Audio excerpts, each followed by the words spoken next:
Assalamualaikum warahmatullahi wabarakatuh. Perkenalkan, nama saya Putri Rahayu Indriani sebagai pemateri pertama. Baik, di sini saya akan menjelaskan tentang pengertian ijtihad. Ijtihad secara etimologi berasal dari kata jahada, yang mana terdapat dua bentuk masdar dari kata jahada tersebut. Kata jahada yang pertama yaitu jahad, yang mengandung arti kesungguhan atau sepenuh hati atau serius. Kata yang kedua yaitu juhdun, yang artinya kesanggupan atau kemampuan dalam arti sulit. Perubahan dari kata jahada menjadi ijtihada mengandung beberapa arti, diantaranya ialah li al-mubalaghah, yang yaitu merujuk pada penekanan arti, sehingga dua bentuk masdar tersebut terdapat kandungan makna kesungguhan atau kemampuan yang maksimum. Berikut adalah beberapa pendapat para ulama terkait dengan pendefinisian ijtihad. Yang pertama yaitu menurut Imam Al-Syaukani, berpendapat bahwa ijtihad merupakan mengerahkan kemampuan dalam memperoleh hukum syar'i yang bersifat amaliyah melalui cara istinbat.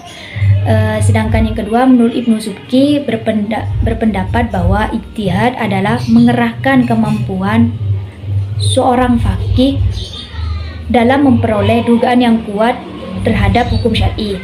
Sedangkan yang ketiga, menurut Syafi'uddin Al-Amidi, beliau dalam bukunya Al-Hikam, beliau menyempurnakan kedua definisi dari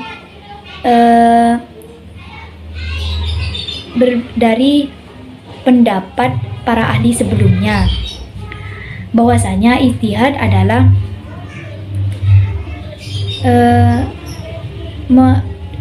mengerahkan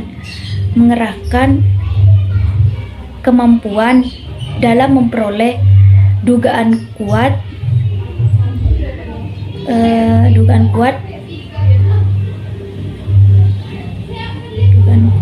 tentang sesuatu daripada hukum syara dalam bentuk yang merasa dirinya tidak mampu melakukan hal lebih dari itu. Dari berbagai arti, baik secara etimologi maupun dari beberapa pendefinisian para ahli yang dikemukakan, dapat disimpulkan bahwa ijtihad yang pertama, ijtihad adalah pengerahan daya nalar dengan maksimal. Dengan B, usaha ijtihad dapat dilakukan oleh seseorang yang telah mencapai derajat tertentu dalam bidang keilmuan yang disebut faqih. Nah, C, hasil dari ijtihad adalah dugaan yang kuat terhadap hukum syar'i yang bersifat amaliyah. Sedangkan D, ijtihad menggunakan metode istinbat. Jadi dapat dikatakan bahwa ijtihad adalah adanya ahli fikih yang menggunakan daya fikirnya untuk mengistinbatkan hukum amaliyah atau hukum positif dan dalilnya yang terurai. Baik, terima kasih. Assalamualaikum warahmatullahi wabarakatuh. Saya Rani Nurfianti Pratama. Di sini saya akan melanjutkan presentasi dari kelompok saya. Syarat-syarat mujtahid. Seseorang yang melakukan ijtihad dapat disebut dengan mujtahid. Mujtahid adalah orang yang mengarahkan nalarnya dalam maksimal dapat mendapatkan hukum syarak dari dalil-dalil syarak yang mana dari haluan hukum tertentu yang berkaitan dengan masalah-masalah amaliyah. Seseorang yang akan melakukan ijtihad haruslah memenuhi kriteria tertentu, karena ijtihad tidak dilakukan oleh sembarang orang. Ijtihad akan membuahkan hasil hukum syar'i yang berkaitan dengan tingkah laku manusia. Adapun setiap orang mengklaim dirinya sebagai seorang mujtahid haruslah memenuhi syarat sebagai seorang mujtahid. Berikut adalah beberapa syarat untuk menjadi seorang mujtahid. 1. Persyaratan yang harus dimiliki seorang mujtahid adalah baligh. Persyaratan ini mutlak harus dimiliki karena seorang mujtahid memerlukan pengetahuan dalam berpikir. Syarat yang kedua adalah berakal. Yang ketiga, memiliki bakat nalar yang tinggi untuk memahami konsep yang sulit dan abstrak. Yang keempat, memiliki keimanan yang baik. Yang kelima, memiliki itikat yang baik. Dan yang keenam, menguasai bahasa Arab dan seperangkat ilmu alatnya. Yang ketujuh, menguasai ilmu Quran dan cabang-cabangnya. Yang kedelapan, menguasai ilmu hadis dan cabang-cabangnya. Yang kesembilan, memiliki pengetahuan tentang ijma ulama. Yang kesepuluh, memiliki pengetahuan tentang ilmu furu atau fiqh. Yang ke-11, memiliki pengetahuan tentang ilmu matematik agar dapat mengembangkan kehasisan pemahaman dan keutuhan. Dan yang terakhir, memiliki pengetahuan tentang ilmu usul al-fiqh. Sekian dari saya, terima kasih. Assalamualaikum warahmatullahi wabarakatuh. Assalamualaikum warahmatullahi wabarakatuh. Perkenalkan, saya Sofia Wijdaniyah, NIM 21383042109, absen 29 dari Prodi Akuntansi Syariah C dari kelompok 8. Pada kali ini saya menjadi presentator ketiga yang akan membahas tentang tingkatan mujtahid. Perlu diketahui bahwa mujtahid itu memiliki beberapa tingkatan. Yang pertama itu adalah tingkatan mujtahid mustaqil, yang mana pada tingkatan ini mujtahid itu melahirkan kaidah hukum untuk dirinya sendiri dan dijadikan sebagai metodologi hukum Islam, dan sehingga dapat dijadikan acuan untuk orang lain melakukan ijtihad.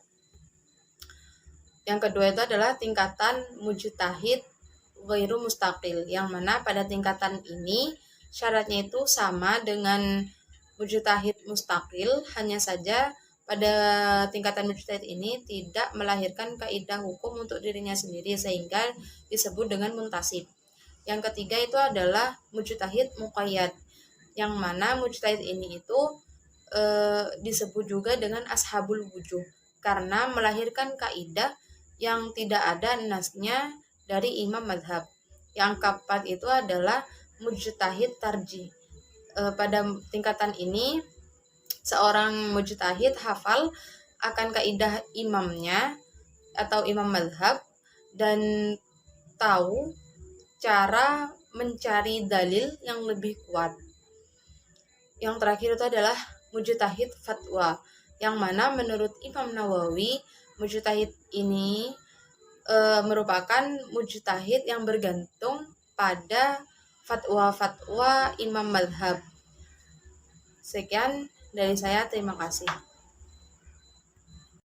Assalamualaikum warahmatullahi wabarakatuh. Perkenalkan, nama saya Wasilatul Qamariyah, Prodi Akuntansi Syariah kelas C dengan NIM 21383042115.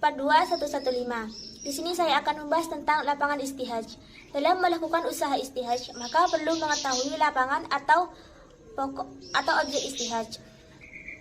Yang dasarnya, istihad dilakukan untuk menghadapi masalah yang hukumnya tidak tertera di dalam Al-Quran atau hadis Nabi. Hal ini sejalan dengan dialog antara Nabi Muhammad SAW dengan Mu'adz ibnu Jabal yang mengatakan bahwa beliau akan melakukan istihad jika tidak mendapatkan dari Al-Quran dan hadis.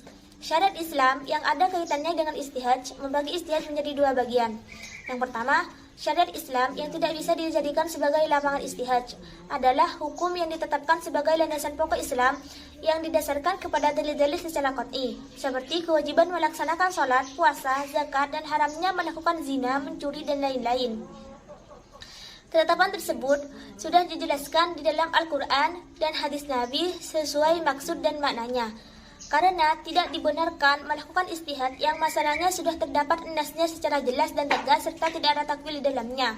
Yang kedua, syariat Islam yang bisa dijadikan sebagai lapangan istihad adalah hukum-hukum yang didasarkan kepada dalil-dalil secara dhoni, baik secara maksud atau petunjuk dan eksistensinya, serta hukum-hukum yang belum ada nasnya dan ijma' para ulama.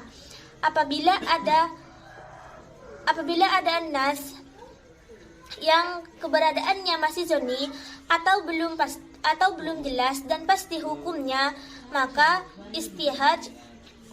lapangan istihad dengan meneliti sanadnya serta derajat perawinya dan lain-lain. Sedangkan nas yang masih zoni yang ada pada petunjuknya, maka lapangan istihad antara lain bagaimana maksud dari nas tersebut. Misalnya, dengan menggunakan kaidah am, mutlak, muqayyad, dan lain-lain. Sedangkan untuk permasalahan bayi tabung, operasi plastik, alat kontrasepsi, dan permasalahan yang tidak ada nasnya, maka lapangan ijtihad adalah dengan menggunakan kaidah-kaidah yang bersumber dari akal seperti qiyas, ihtisan, maslahah, mursalah, dan lain-lain. Mungkin cuma itu yang bisa saya sampaikan, kurang lebihnya mohon maaf. Wassalamualaikum warahmatullahi wabarakatuh. Assalamualaikum warahmatullahi taala wabarakatuh. Perkenalkan, saya Wida Fitriana sebagai penyaji kelima. Di sini saya akan melanjutkan penjelasan dari penyaji keempat, yaitu tentang metode ijtihad. Dalam kajian metode ijtihad menekankan bagaimana jalan atau cara yang dilakukan seorang mujtahid dalam menemukan, memahami, dan merumuskan hukum syara. Sebagaimana yang telah diketahui bahwa pada dasarnya ijtihad adalah memahami, menemukan, dan merumuskan hukum syara. Berbicara tentang ijtihad, ushul fiqh menjelaskan langkah-langkah yang harus ditempuh oleh seorang mujtahid. Langkah yang pertama yang harus ditempuh oleh seorang mujtahid adalah merujuk pada Al-Quran. Jika ditemukan dalil atau petunjuk yang umum dan lahir, maka seorang mujtahid harus mencari penjelasan dengan meneliti Al-Quran yang dianalisis dari segala aspek. Langkah yang kedua yaitu jika tidak ditemukan dalil dalam Al-Quran, maka seorang mujtahid harus merujuk pada sunnah Nabi yang pada awalnya mencari dari sunnah mutawatir.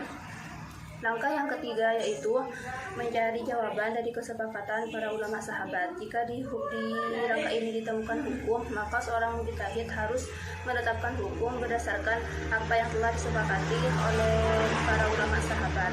Hal inilah yang dinamakan sebagai ijma'. Adapun beberapa metode ijtihad yang digunakan para ulama dalam berijtihad, diantaranya yang pertama yaitu ijma'. Ijma' merupakan kesepakatan para ulama dalam menetapkan hukum dalam agama berdasarkan Al-Quran. Yang kedua yaitu qiyas, merupakan suatu metode yang mempersamakan hukum cabang dan hukum pokok berdasarkan adanya ilat. Yang ketiga yaitu ihtisan, mencari penetapan hukum yang memudahkan manusia dalam suatu masalah yang menyulitkan, baik bersifat umum maupun bersifat khusus. Sekian penjelasan dari saya. Wassalamualaikum warahmatullahi wabarakatuh. Assalamualaikum warahmatullahi wabarakatuh. Saya Yasni Kamalia dari kelas akuntansi syariah C. Di sini saya akan menjelaskan tentang hukum berijtihad. Seseorang yang dapat melakukan ijtihad merupakan seseorang yang derajatnya telah mencapai faqih, maka mahkum alaihnya adalah orang-orang yang faqih. Mengenai tentang hukum berijtihad, seorang faqih dapat dilihat dari dua aspek. Pertama, dari segi hasil ijtihadnya adalah untuk kepentingan pribadi, yang kemudian akan diamalkannya, seperti menentukan arah kiblat pada waktu akan melaksanakan sholat. Aspek kedua, dari segi bahwa mujtahid adalah seorang mufti yang fatwanya adalah diamalkan oleh umat atau pengikutnya. Telah diketahui bahwa setiap perbuatan mukallaf tidak lepas dari hukum Islam atau hukum taklifi. Yang lima yaitu ahkam at-taklifi al-khamsah. Karena kegiatan ijtihad juga termasuk dengan perbuatan mukallaf, maka perbuatan tersebut juga memiliki kemampuan diberi hukum yang lima tersebut sesuai dengan sebab, syarat, dan maninya. Menurut para ulama, bagi seseorang yang sudah memenuhi syarat sebagai mujtahid, terdapat beberapa hukum yang dapat dikenai hukum bagi orang-orang yang melakukan ijtihad. 1. Apabila seseorang melakukan syarat untuk melakukan ijtihad dan dirinya menghadapi masalah hukum yang perlu segera mendapat jawaban, maka ia wajib atau fardu ain untuk melakukan kegiatan ijtihad. Ia wajib mengamalkan hasil ijtihadnya dan tidak boleh bertaklid pada mujtahid lainnya. 2. Demikian juga dihukumi fardu ain jika ditanyakan sesuatu permasalahan yang belum ada hukumnya, karena jika segera karena jika tidak segera dijawab dikhawatirkan akan terjadi kesalahan dalam melaksanakan hukum tersebut. 3. Dihukumi fardu kifayah. Jika ditanya tentang sesuatu hukum yang berlaku, tetapi tidak khawatir akan luputnya kasus tersebut dengan hukum, atau jika masih ada orang lain selain dirinya yang juga memenuhi syarat untuk menjadi seorang mujtahid yang mampu melakukan sebuah usaha ijtihad. 4. Hukum berijtihad menjadi sunnah. Apabila ijtihad dilakukan untuk mengetahui hukum masalah-masalah yang belum terjadi, baik masalah itu ditanyakan kepada mujtahid ataupun tidak. Demikian terhadap masalah-masalah yang sudah terjadi tetapi tidak memerlukan jawaban. 5. Dihukumi haram apabila berijtihad terhadap permasalahan yang ditetapkan secara qat'i sehingga hasil dari ijtihadnya itu bertentangan dengan dalil syara'.